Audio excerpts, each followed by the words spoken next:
welcome back to part 2 of this build. So just quickly recap, we have a 2021 Indian Scout Bobber 60 that started as a full fender in part 1, and we tossed the 1920 solo seat on it, a subframe plate, we deleted the rear fender, and we installed a solo light.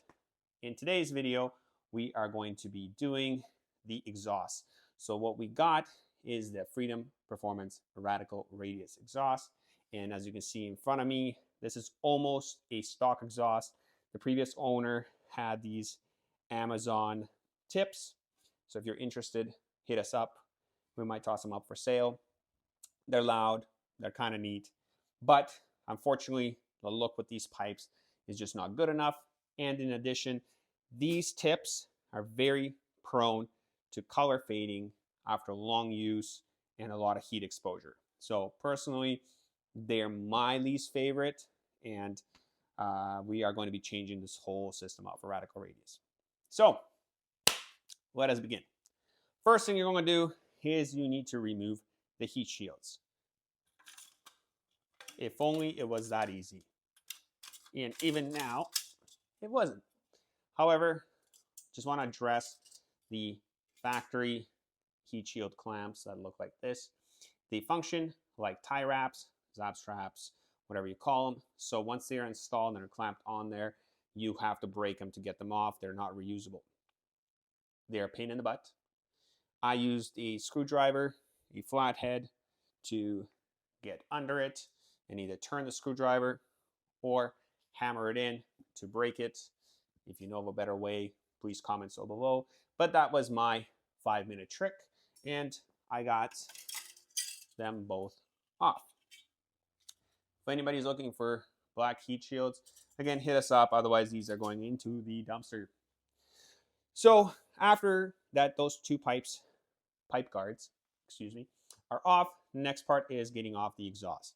Now, I know some people can remove the O2 sensors and then just remove the exhaust from the cylinder heads, and then they can pop the whole thing off.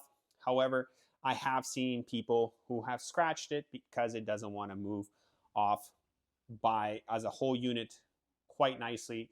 You might have to pivot it and so on. But if you take extra 2 minutes and you separate this clamp underneath here, the exhaust splits, and where this exhaust splits, you'll actually be able to take off one pipe and the other pipe separately, therefore preventing everything from scratches. So to remove the tips and the H pipe, you need to get behind here. Up here is a 11 millimeter bolt. You will need a deep socket because it has a long stud. Underneath here is another 11 millimeter long stud. And over here, just past the H pipe where the two pipes split, is a 13 millimeter deep stud. Correction, 15 millimeter. I don't know what's happening with my numbers today. I apologize, but let's get those off.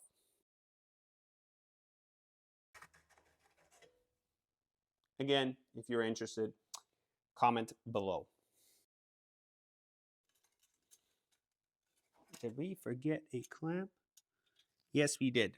There's one more of those zap strap clamps up here, which I will remove shortly off camera.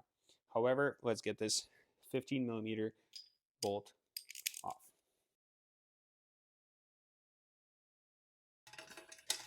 So right here, as you can see, that's the hidden connection between this pipe, which comes off with the H piece, and the long pipe over here. So if you split these two, you can split them separately. Next, let's take off the rest of the exhaust. The stock mufflers come with this really long ass bolt that goes through here and this long ass bracket to support the extended mufflers. And in addition, we are going to remove it entirely up here, which is covered right now by the pipe, which we'll show you in a minute. There are 13 millimeter nuts that are connected to your exhaust studs that are holding your pipes to the cylinder heads. And then we have the O2 sensors. So let's take them all off. So next, now that we got all the heat shields off, we're going to remove this 13 mounting bolt.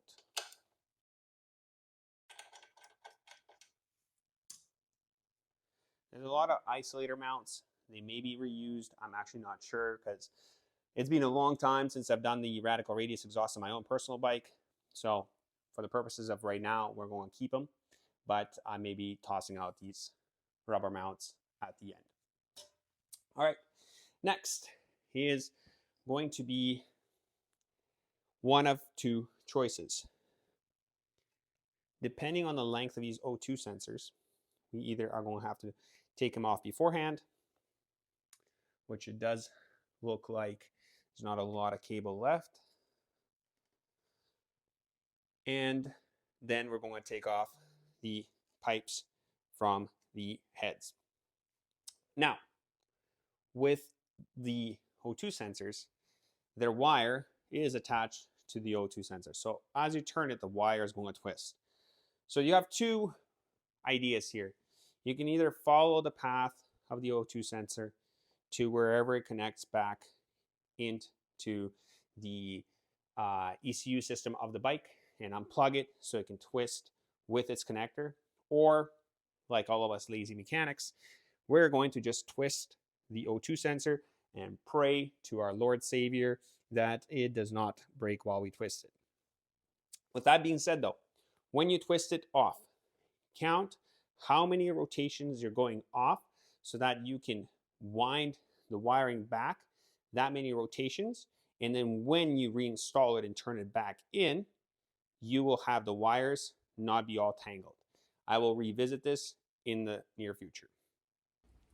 So we're going to zoom in onto the O2 sensors. You have one over here and you have another one over here. Right there. As you can see, if you zoom in onto them, the wires are affixed to them and they will turn with the O2 sensor. I'm going to take a Sharpie and I'm going to mark it off right here, putting a line. So when I'm going to break it loose and twist it, every single time I pass to my line again, that's one full turn. So I'm going to count the amount of turns it had to twist for this to come off so that I can pre-twist it for when I put it into the new pipes so that the twisted wire will go back and look in a straight way like this. If you really fumble it up, follow the wire and you'll find it that it connects to underneath here. That is all. So I'm going to give you the turn counts and you are going to memorize them. Sounds good?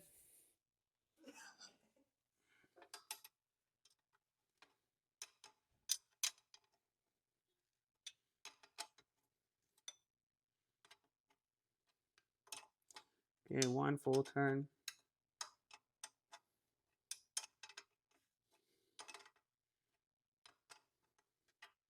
Two.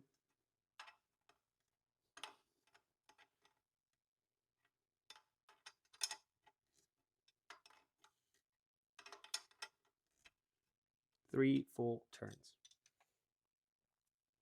And now, same thing on the other one.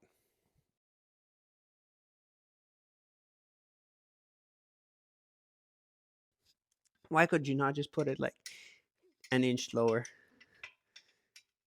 Game of inches. My wife always tells me that's my problem. What I would pay right now for an offset wrench? But yeah. So the front pipe. Oh, sorry. You have it off?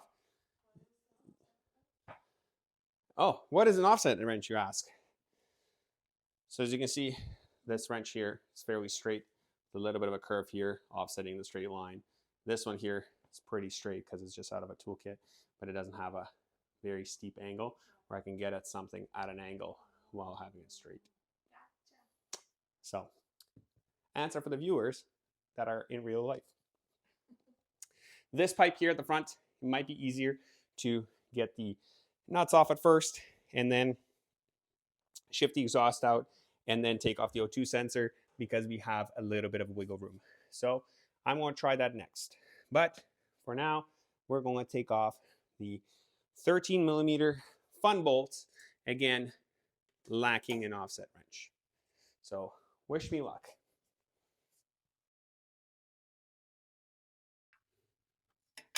One thing I like about motorcycles better than cars is that everything seems to be less rusty, less crusty, because people treat their bikes a lot better than cars. And a lot more stuff is easier accessible. People ask me why I'm so good with my fingers.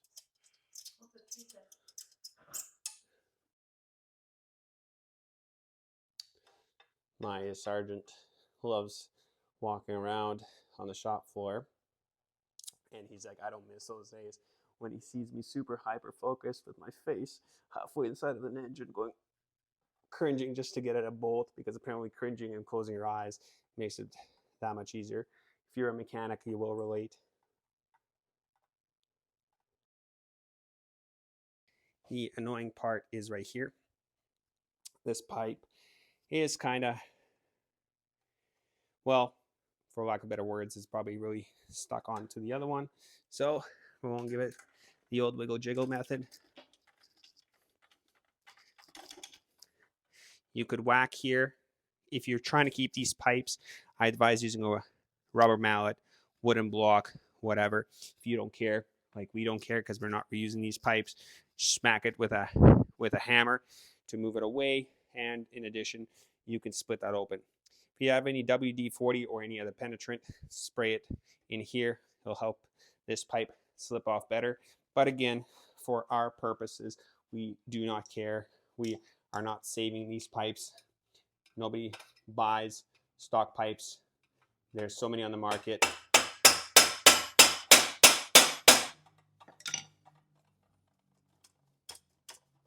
There we go. A little bit of a love tap.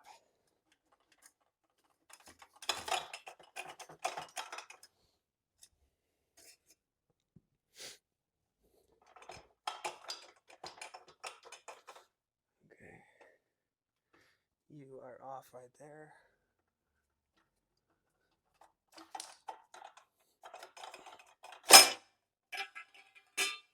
And one pipe is off. You want to hear how loud it sounds? With the it'll literally shoot flames. And we're at 3. 3 turns, and your exhaust is off.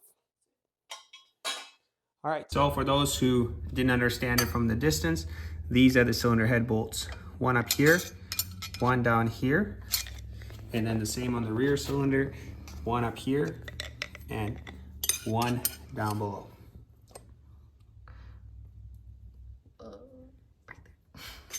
Alrighty guys, so as you saw in the last piece, we took the stock pipes off. Now comes the next part. We need to take off the stock exhaust bracket. Now, bottom is going to be a number 8 Allen, 1 and 2. And the top here is, I believe, a 24 mil. Unfortunately, in my portable tool set, I did not have a 24, so a 15/16 fits fairly snug. So 15/16s or a 24, and you're going to take this bracket off, but do not toss these bolts just yet, because you're going to be replacing it with the bracket from Freedom Performance. You're going to reuse this nut that I mentioned earlier, the axle nut, 24, you're going to replace it, and you're going to replace one of the 8 mils, not both, mounting this bracket. Now, I do not know if I'm installing this in the proper order as per the Freedom instructions. So for all your torque specs and proper flow of instructions, I highly recommend and strongly advise going to Freedom Performance and looking up their PDF instructions on their website. For all you guys that are thinking of buying a Freedom Performance exhaust, you have one of 2 options. They usually have radical radius, which is these turn down pipes you will see at the end, or you have the combat 2-into-1, where the 2 will channel in and then you'll have a big pipe down here. The radical radius will turn down, but they will cover off these passenger pegs. As of this year, the passenger peg mounts, Freedom Performance actually has made a bracket adapter to extend a passenger peg for the passenger with these turn downs, because as you'll see, they will block these 2 access ports. The combat 2-into-1 always gives access to mounting the passenger pegs. However, I have heard on many occasions that people hate that the actual stud sticks out. It sticks out quite a bit. So you have a couple options. Either A, you can paint it black, or B, you can trim it down. I wouldn't advise necessarily trimming it down if you didn't need to, but if you think it's too obnoxious and it's too noticeable with the Combat 2-in-1, trim it down. The radical radius, it will hide this pretty well.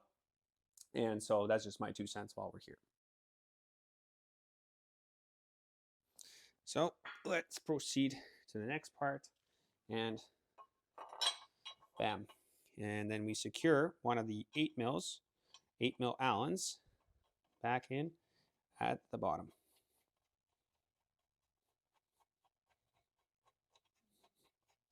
And as always, I don't tighten anything until I am done. Everything is going to be kind of loosey-goosey for now.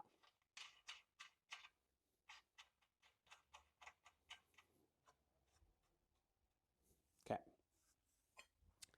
The shorter pipe is the rear pipe. The longer pipe is the front pipe. To prevent breakage on the front O2 sensor, you can disconnect it and the access to it is very close, so you can actually disconnect it, thread it in, keep it straight, and then attach the pipe. But because I'm lazy and I don't want to do extra steps, I will twist it back in, and I take the responsibility. If anything breaks, I'll be replacing that O2 sensor. On the back O2 sensor, remember, at a count of 3, we can twist it back 3 times, and then, as advised by Freedom, is actually keep it straight, and instead of trying to wind it back in, twist the pipe onto the sensor to ensure that you didn't break it. So let us proceed. And voila, the wires are straight. Loosely secure the upper nut to the cylinder head. And then we're going to loosely secure the bottom nut, and then we're going to tighten the O2 sensor. And you might have to back it off and do it a couple times just in case things aren't lining up or your O2 sensor does not want to go on. So again, everything is just hand tight at this moment. And now we're going to secure the rear pipe to the cylinder head.